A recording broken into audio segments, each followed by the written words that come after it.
And White House Press Secretary Sarah Sanders from Washington to join us about tonight's address. And Sarah, welcome back here to America's Newsroom. We've got a lot of things to go through. We'll see how much we get done, okay? Good morning.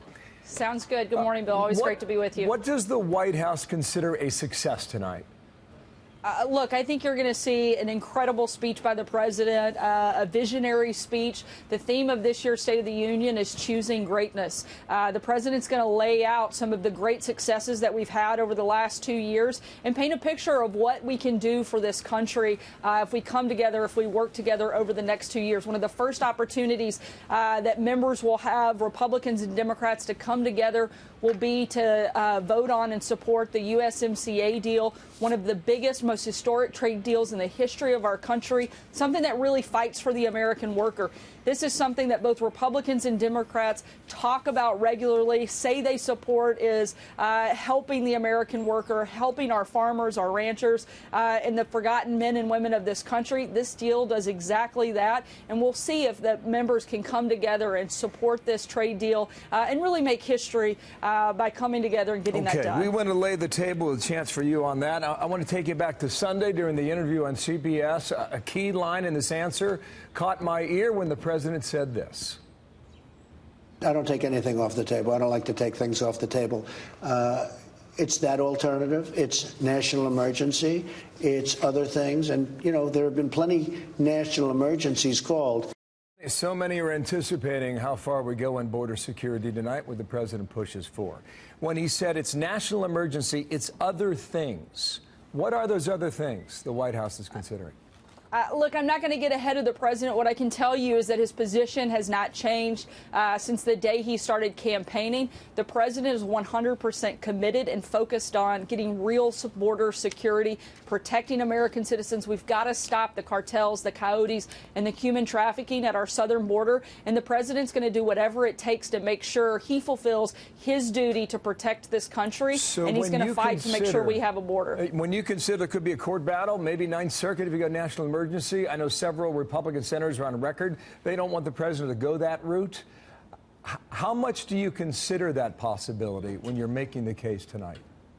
Look, I think it's real simple. For senators that don't want to go that route, then they need to just simply do their jobs. As the president says, this could be done in 15 minutes. If people don't want to see an alternative direction, then sit down at the table, negotiate a deal that actually protects our borders, that protects citizens of this country. You're going to see some of the guests tonight, people that have been directly impacted by illegal immigration, whether it's a family that's lost someone due to an illegal immigrant coming across this border and taking the life of someone that is an American citizen. That should never happen in this country, particularly when we have the ability to prevent things like this from happening by protecting our borders, by putting up technology, by putting up a barrier. These are things that both Republicans and Democrats have always supported until the president became President Trump. Let's hope they can put aside their partisan differences, sit down at the table, do their jobs, and move forward and actually come up with real solutions like the president's going to lay out in his address tonight. Speaker Pelosi put out a list of their demands last night, an email about 10 o'clock in the evening, and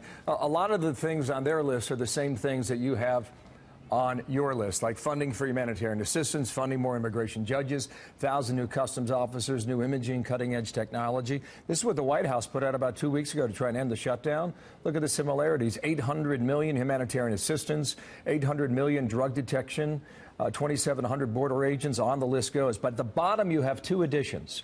3 years protection for Dreamers, about $6 billion in funding for that steel barrier. Call it a wall, call it whatever you want. It does not seem the two sides are very far apart. Let's see where the negotiations go. However, let's get to North Korea. Will there be an announcement tonight on the next summit, end of February? Again, I'm not going to get ahead of the president's specific details in the speech, but I can tell you we continue to make progress with North Korea. The president's leadership has delivered a relationship that brought us the first summit between the president and Chairman Kim.